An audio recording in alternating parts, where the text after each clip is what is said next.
শিক্ষার্থীবৃন্দ, আজকের আলোচনা ষষ্ঠ শ্রেণী, বিষয় গণিত, অনুশীলনী 2.2, শিরোনাম অনুপাত ও শতকরা।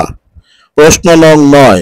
প্রশ্নটি হলো, শোয়েবের স্কুলের মাসিক বেতন 200 টাকা। তার মা প্রতিদিন তাকে টিফিন বাবদ 20 টাকা দেয়। তাহলে প্রতিদিনের টিফিন বাবদ খরচ মাসিক বেতনের শতকরা কত? এখানে দেওয়া আছে শোয়েবের টিফিন বাবদ খরচ সমান 20 টাকা। শোয়েবের মাসিক বেতন বাবদ খরচ সমান 200 টাকা।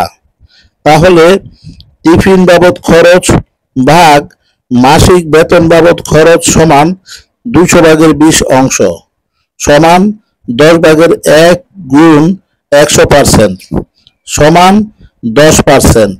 তাহলে বলা যায় প্রতিদিনের টিফিন বাবদ খরচ মাসিক বেতনের 10%।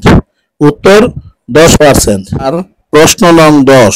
প্রশ্নটি হলো, একটি স্কুলে শিক্ষার্থীর সংখ্যা 800 জন।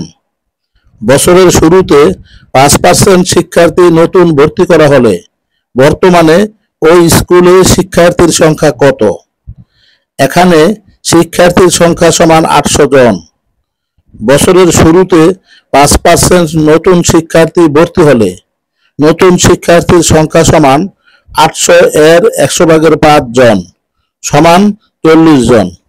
সুতরাং বর্তমানে মোট শিক্ষার্থীর সংখ্যা সমান 800 যোগ 40 জন সমান 840 জন। উত্তর 840 জন। ধন্যবাদ সকলকে।